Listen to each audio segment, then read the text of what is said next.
नमस्कार दोस्तों, knowledge world में आपका स्वागत है। जैसा कि आप स्क्रीन में देख रहे हैं, आज का जो विषय है वह मुग़ल साम्राज्य से संबंधित है और मुझे पूरा यकीन है कि इस वीडियो से प्राप्त जानकारी 100% आपके काम आने वाली है। तो चलिए देर ना करते हुए वीडियो की शुरुआत करते हैं। उससे पहले चैनल को सब्सक्राइब कर दें ताकि और भी बेहतरीन ज्ञान की नोटिफिकेशन समय से मिल जाए।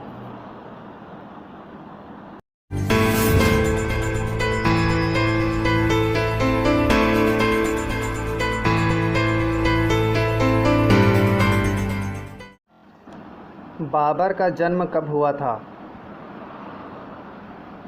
ऑप्शन ए 24 फरवरी 1483, ऑप्शन बी 24 जनवरी 1483, ऑप्शन सी 21 दिसंबर 1483 या ऑप्शन डी 21 नवंबर 1483। चलिए देख लेते हैं इसका आंसर क्या होगा। तो इसका उत्तर होगा ऑप्शन नंबर ए 24 फरवरी 1483 को बाबर का जन्म हुआ था। अगला सवाल से पहले हम लोग कुछ रोचक बातों की ओर चलते हैं। मैंने इस वीडियो में शामिल किया है इसे। मुग़ल वंश का संस्थापक बाबर था।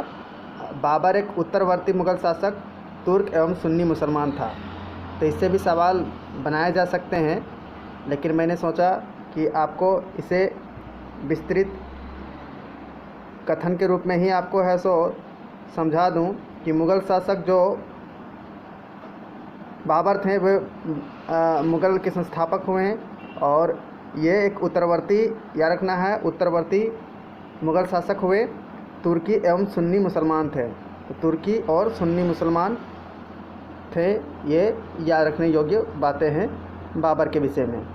चलिए चलते हैं अगले प्रश्न की ओर।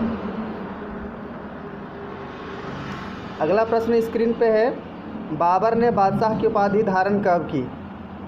तो बाबर ने बादशाह की उपाधि धारण कब की? हमारे ऑप्शन हैं ए 1507 ईस्वी, बी 1504 ईस्वी, सी 1483 ईस्वी या डी 1506 ईस्वी। बहुत ही महत्वपूर्ण प्रश्न मुग़ल साम्राज्य से संबंधित ये सब हैं। तो हमें याद रखना है कि बाबर का जो जन्म हुआ था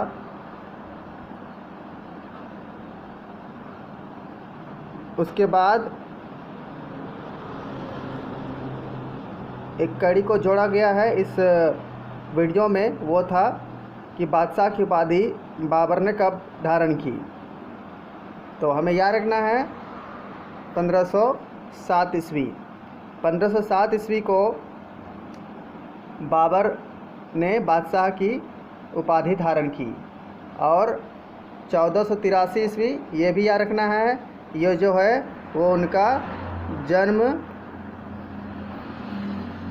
ईस्वी है, 1483 ईस्वी, जिसका चर्चा हमने पिछले प्रश्न में किया था। 24 फरवरी 1483 को बाबर का जन्म हुआ और 1507 ईस्वी हमें याद रखना है कि उन्होंने बादशाह की उपाधि को धारण किया। अगले प्रश्न पर चलते हैं। उससे पहले रोचक तथ्य के बारे में जान लेते हैं। इतिहास को रोचक बनाना हो तो इन्हें इस रूप से पढ़िए, समझिए, आपके लिए बहुत ही बेहतर और एक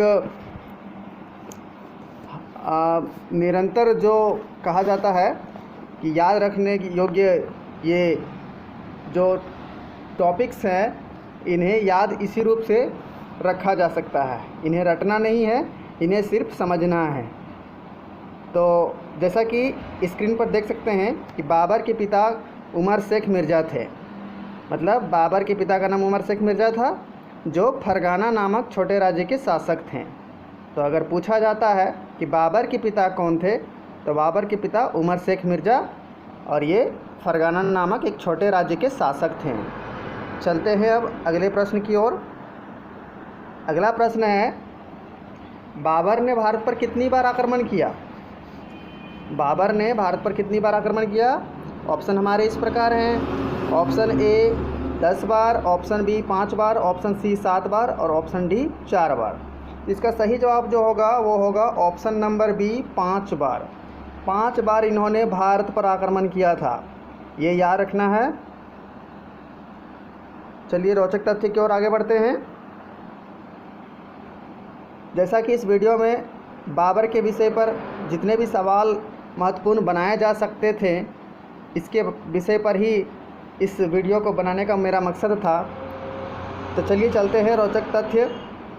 बाबर के 4 पुत्र थे, ये याद रखना है। बाबर के कितने पुत्र थे?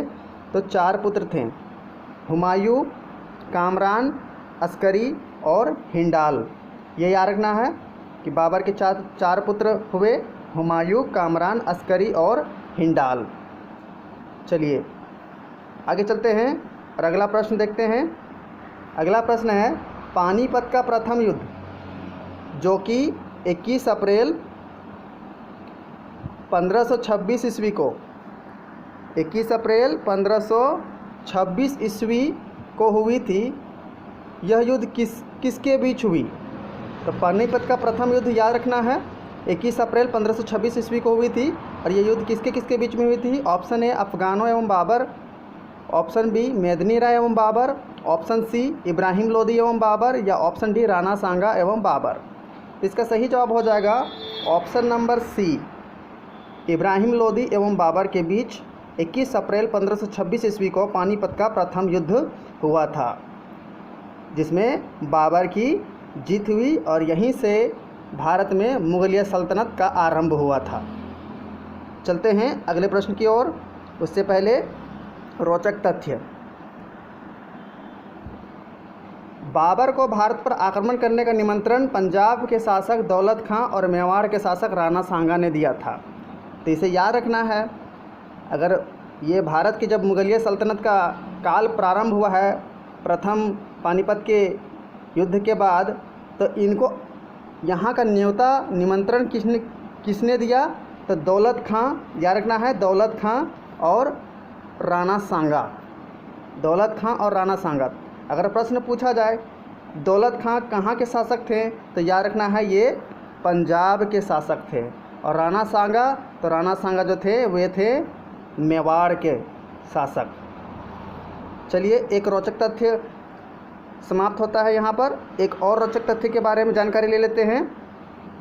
पानीपत के प्रथम युद्ध में बाबर ने पहली बार तुगलमा युद्ध नीति एवं तोपखाने का प्रयोग किया था। ऐसा सवाल देखने को मिलता है प्रतियोगिता परीक्षा में कि पानीपत के प्रथम युद्ध में बाबर की युद्ध नीति क्या थी। तो युद्ध नीति कैसी थी, तो यहाँ पर बताया गया है इसी के विषय में। तुगलमा, और इन्होंने खास करके पहली बार तोप खाने का प्रयोग किया था। भारत में इससे पहले कभी भी किसी भी सल्तनत काल में तोप का प्रयोग नहीं हुआ था। तो ये 2 रोचक तथ्य हैं बाबर के आगमन के समय। चलते हैं अगले प्रश्न की ओर। बाबर को उसकी उदारता के लिए उपाधि दी गई। तो बाबर को उसकी उदारता के लिए क्या उपाधि दी गई है? ऑप्शन ए कलंदर, ऑप्शन बी बादशाह, ऑप्शन सी पैगंबर, या ऑप्शन डी शमशेर। तो बाबर को उनकी उदारता के लिए ऑप्शन ए कलंदर की उपाधि दी गई थी। तो हमारा उत्तर जो है वो कलंदर होगा, जो यहाँ पर हम लोग इस कथन को सही साबित करने के लिए प्रयोग करेंगे। बाबर को उसकी उदारता के लिए कलंदर की उपाधि दी गई। चलिए रोचक तथ्य के बारे में जानकारी लेते हैं। उस्ताद अली एवं मुस्तफ़ा बाबर के 2 प्रसिद्ध निशानेबाज थे जिसने पानीपत के प्रथम युद्ध में भाग लिया था। यह भी प्रश्न बनाया जा सकता है कि पानीपत के प्रथम युद्ध में बाबर की ओर से कौन से वे निशानेबाज थे जिन्होंने भाग लिया। तो इसका हम जवाब बना सकते हैं इस प्रकार से, उस्ताद अली और मुस्तफ़ा, जो कि बाबर के 2 प्रसिद्ध निशानेबाज हुए हैं। चलिए वीडियो को एंड करते हैं आज, और इस वीडियो को आगे भी जारी रखा जाएगा मुगलिया सल्तनत के बारे में। इससे आगे की जानकारी अगली वीडियो में दी जाएगी। तब तक के लिए धन्यवाद।